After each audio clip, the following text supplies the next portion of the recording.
Hey everybody, James Gillum here, student SDI FTH 223511604.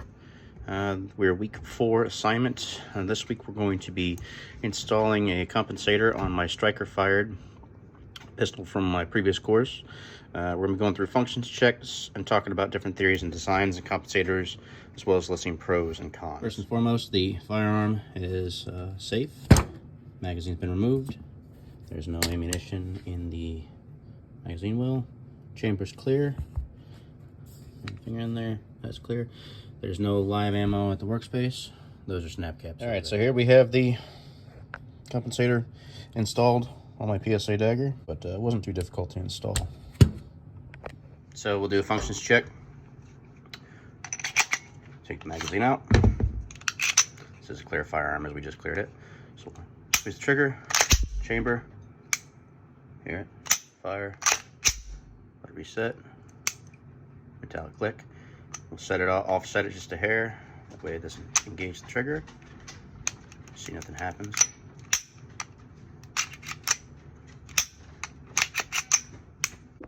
Okay, so let's talk theory and design of compensators. In the case of this one, this one is actually weighted. It's got some pretty heavy beef to it to help with that muzzle climb. You also see how it has the porting here, right where the barrel is, and it also has additional porting outward. This is all going to help with direction of gas and expanding gases to sort of help keep it on target. And you can actually see it's part of both the drive spring and it's fixed to the front of the barrel, so it's all kind of one unit. It's a little particular one becomes basically all one piece of the slide, so that's part of its design. It does sort of sit kind of in line. Luckily for this design too, it must have been a bit more of this one. You can actually see it fits in the cuts, the nooks and crannies there, locks right in place pretty firmly. And it also has the screw down here to tighten it up. But yeah, it sticks right on there. That has also replaced the drive spring with a new kind of different spring design to help with it. So I think muzzle climb and side sway is probably going to be both of the two most mitigated forces of this. This barrel is a little shorter than I like. I like a bit of a longer barreled handgun. So this kind of additionally helps with that. That forward movement, that upward movement of the firearm when you're firing it, where it's actually going back and it's mitigated. You can see the barrel still pivots inside, but it moves back in place. So the pivoting action of the barrel has not been reduced, has not been issued at all. But the actual, when you're firing it, the bang, you know, the movement is going to be dampened quite a bit, both by the gases being expanded and escaping and the weight. So that's something I like about it a lot. I'm actually a pretty big fan of this compensator. So let's talk about pros. Pros, obviously, it's going to reduce felt recoil, as we talked about. And actual recoil, of course, is going to be part of it. It also benefits by being a mounting point for a suppressor, depending on the style that you use. Increasing the length of the barrel, it also increases the accuracy by doing so. The overall ballistic performance being kind of the important part of it. So definitely a lot of pros to adding a block to it. You can actually change, your overall powder burn too, so that helps with some of the bit more cleaner burning powders.